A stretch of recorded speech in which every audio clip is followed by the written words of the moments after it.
presenting Detective Nick Harris in A Salute to the Law. Ladies and gentlemen, quoting the words of Reverend B.R. Lloyd, pastor of the Central Baptist Church of San Antonio, Texas, in an editorial that he contributed to a nationally known detective magazine, he stated as follows: "We spend millions in futile attempts to reclaim those who have proven themselves the inveterate enemies of law and order. We allow these criminals to return to society 3, 4, 5, or even 6 times after serving nominal sentences for major crimes. At the same time, we talk a great deal about crime prevention, while we overlook one of the most certain, effective methods of preventing crime that has ever been devised. I refer to the life sentence for habitual criminals." End of quote. The crime case you're about to hear presented by Detective Nick Harris might be considered in this category of crime.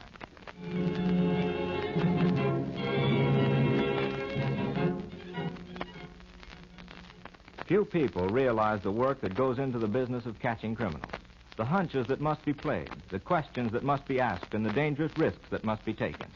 Usually, when you hear of a crime, you hear first that it has been committed, then that it has been solved, if it has. You hear very little of the efforts of the police and detectives who solved that crime. Today, we're going to take you to a crowded downtown street corner to see the law in action. Pardon us, lady. Here, let go of my purse. You got it, kid? Yeah, let's go. Okay, stop, put up and run for it. Here, give me back my purse. Police! Police! What's it, lady? What's the matter? Why, that boy, he stole my purse. Catch him. Why, that little thief. Oh. All right, son. Where do you think you're going? Here, let go of me. What are you jumping on me I have for? an idea that purse you've got under your coat might have something to do with it. However, let's see what the police say. Come on, I'm taking you down to headquarters. All right, son. Now, what's your name? Frank Dermott, Your age? 19. Awful young to go to prison, eh, Britt? That's right, Casey. You sure you don't want to tell the name of the man that was with you? I don't know, I tell you. Where did you meet him? In the Civic Center. Me and this fella and another guy was hanging around, got to talking. Well, what other guy? I don't know his name either. This accomplice of yours is a lot older than you, isn't he? Sure, he's a lot older. He told us we could make some easy money snatching purses. I've never snatched one, so I thought I'd try it. I got caught. Now, what are you going to do with me? Okay, son, take it easy. Well, Britt, there you are. An open and shut case of purse snatching. Now, wait a minute, Casey. What are you so nervous about, Dermott? Nothing. Listen, I snatched a purse, and that's all I got to tell you, so don't ask me any more questions. All right, son. You don't have to talk if you don't want to. Casey, could I see you outside a minute? Sure, Chief. Well, what do you make of him, Casey? It's as plain as the nose on my face. An innocent boy led astray. Did you notice how nervous he was? He's a scared lad.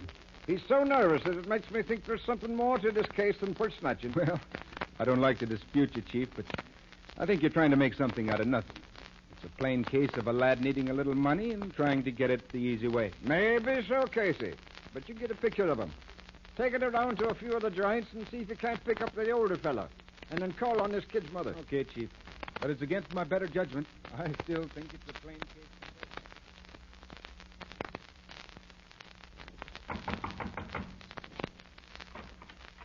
Yes, Mrs. Dermott, yes. is this a picture of your son? Why, yes, it is, officer. Why, he isn't hurt, No, is he? Mrs. Dermott. He sort of got mixed up with a purse that didn't belong to him. Oh, why, you must be mistaken, officer. Why, Frank has never done anything like that in his life. Well, I'm glad to hear that. Now, Mrs. Dermott, there was a man with him when he was picked up. Do you happen to know who that could be? Why, I haven't the slightest idea. Why, where is Frank? He's in jail, but you can go see him. Now, one more question, Mrs. Dermott. Can you give me the address of some of your son's friends? Oh, why, yes. Frank's best friend is Kenny Roberts. He lives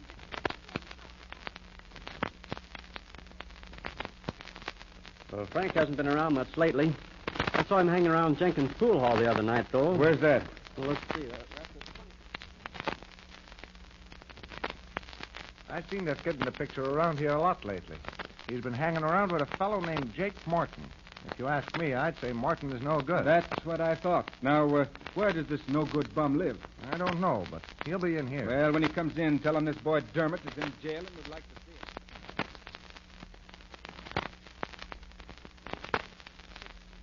I think several ways on that one. Morton will figure we only have purse snatching against the boy, and I think he'll show up because he'll be afraid the boy might get sore and talk. That's a smart move, Casey. Now, if this fellow Morton is only a purse snatcher, he'd probably leave the kid in jail and hide out. But if it's more than purse snatching, we should hear from him. Well, I still think you're jumping to conclusions, Britt.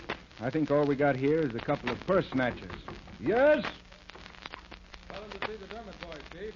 There you are, Casey. Send him in. Come this way, buddy. Thanks. Hello, Chief. My name's Morton, Jake Morton. I understand a young friend of mine is in a little trouble. That's right, Morton, and so are you. Huh? You're wanted for purse snatching. Right, that's ridiculous, Copper. Would you mind explaining the charge to me? Not at all, Morton. Wait a minute. Casey speaking. Jenkins at the pool room. Why, yes. Martin came in here, and I told him you wanted to see him. He acted kind of funny. And he went into the back room, and when he went out, he wasn't wearing his hat. Yeah? Well, I went back there, and I found his hat. It was buried under all the paper in the trash can. Good work, Jenkins. We'll send a man out there right away. Okay, I'll be here. Thanks. Well, Britt, we've found the hat we were looking for. Good. Morton, do you want to tell us where you got that hat? That guy Jenkins is lying. Well, Casey, I guess you better give him the third degree. Looks like that's the only way to get the truth out of him. Come on, Morton. Now, wait a minute, Copper. You cops got it on me, all right. That hat gives me away, I guess. I might as well tell you the truth. Go ahead now and get it off your chest. Well, I slugged an old guy, see? And that's his hat. Ah, now we're getting somewhere, Britt. Go ahead and tell us just how it happened. Well, me and the kid got a little high on some of that 29-cent wine, and then... What kid? Well, his name was Gray, Ralph Gray. Go ahead. Well, like I was saying, we got a little high, and we was standing in this alley when this guy Carpenter comes along. Carpenter? You don't mean Jack Carpenter that got hit on the head and rolled for his clothes and money, do you? Yeah. That's him. Oh, but that guy wasn't even Go hurt, Britt. ahead, Morton. What about this Ralph Gray? Well, he's a young fella, see? About 23. Sandy hair, about 5'11". He's got a little mustache. Well, where could we find him? I don't know. Oh, yeah, he hangs around Jenkins' pool hall once in a while. Okay, let's go into my office, Casey.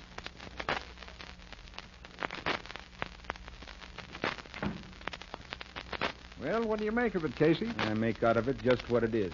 An assault case and petty larceny. Swell detective you turned out to be. No, that's where you're wrong. This Morton bird talked too fast and too easy. He's hiding something else. Now, what makes you think that? Look, Casey, Morton says that this Dermot kid wasn't even in on the rolling job. But you'll have to admit that the kid was scared to death. But why? Because he knows about some crime that's worse than rolling or purse snatching.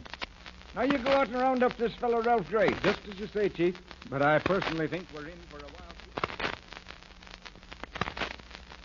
Later on that night, 2 radio police officers picked up Ralph Gray from Morton's description of it. At the first stop sign, Gray jumped out and made a run for it. They could have shot him, but instead they chased and caught him. He wasn't in jail 2 minutes before he took 2 strychnine pills. They took him to the hospital and pumped out his stomach. Then he made a dash for freedom. He jumped out the second-story window and landed right in the middle of 6 officers who took him back upstairs. When questioned, he said he didn't live anywhere, just slept wherever he could find a place. Casey and Britt took his picture and showed it around all the shady spots in town in an effort to find out where he lived. About noon, they ran into a fellow who said he knew where Gray lived, that he would take them to the house. I don't find anything important in his clothes, Britt. Anything in that letter? Oh, no, just the usual letter from home, and it's from his cousin. Now, wait a minute. There's something in this last paragraph. Now, listen.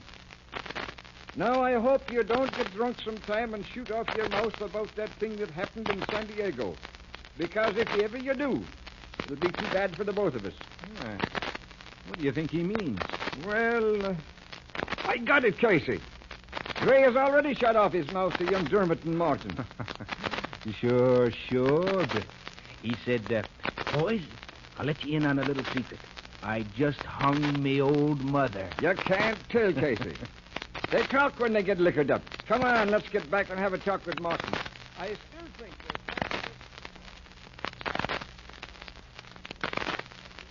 Come to think of it, Pepper, I did pull one other job at Ralph Gray. What was that? Well, it wasn't much. We snatched an old lady's purse, but it was a bust. Why? All we got was a set of false teeth. Oh, you remember the case, Britt? Yeah. Which one of you made the snatch? Gray made the snatch. We met at his place later, and like I said, all we had to show for the grab was the false teeth. Now you picked a swell partner, you did. There was $8 in that purse. Don't kid me, Copper. You don't have to believe us. We have the full report on it here. Why, that dirty rat. I should have known better than to team up with a guy that's hot. What's he wanted for? Oh, I don't know. Some job down in San Diego. Well, you might as well tell us all you know, Morton. You know this Carpenter case could be a serious rap. And what do you know about his cousin in San Diego? His cousin? You coppers must know as much about this as I do, huh? We do. Only we want to hear your side of it. Yeah, well, all I know is what Gray told young Durbett and me one night when he was drunk. He said him and his cousin bumped off an old guy they worked for down in San Diego. Well, I'll be... That's all, Morton. Casey, bring Ralph Gray in here. All right. So I'll admit I'm from San Diego. Well, then suppose you tell us how you killed the old man, Gray. I don't know what you're talking about. Your cousin said you did it yourself, that he was on the outside all the time. He's lying, I tell you. He's lying. He is? All right. Suppose you tell us the truth. Starting at the beginning as if we didn't know anything about the case at all. Oh, my cousin isn't telling the truth. I burned old Hardy's feet, but my cousin cracked his neck. Burned his feet? Cracked his neck? Well, now, wait a minute, Gray. How come there's no record of this Hardy's murder? Oh, he was an old man. When we saw he was dead, we turned the heat on in his room. No one found him for 2 weeks, and when they did find him, the body had decomposed. And the police saw that he was an old man and thought he died a natural death, eh? Okay, Casey. Here's your murderer. Come along, you, Gray. Well, it's another good day's work, eh, Britt? I knew it was murder all along. And that, ladies and gentlemen, was the end of the case. Gray and his cousin both got life for the murder of Hardy. Young Dermot's nervousness disappeared, and he was given 5 years probation. Morton was given a year in jail. And so you see, by the solving of this almost perfect murder, the work that goes into the unraveling and piecing together again of criminal cases. And all this proves again, as has been so often said, crime does not pay. You have just heard another true life drama brought to you by that eminent Los Angeles criminologist detective, Nick Harris, chief of the detective agency bearing his name. Fictitious names and places have been used throughout this narrative. This story was dramatized for radio presentation by Malcolm McTaggart and is a Caroline Caro production. Today's cast included Charles E. Bender, Newton Lott, Bob Baldwin, Mary Ryan, Art Bickle, Malcolm McTaggart, and Bill Groen. Mr. Harris will be heard again next Sunday over this same station at 12:30 in another of these interesting stories entitled Trapping the Masked Fiend. David Starling speaking.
This is KECA, Los Angeles, Earl C. Anthony, Incorporated, California distributor for Packard Motor Cars.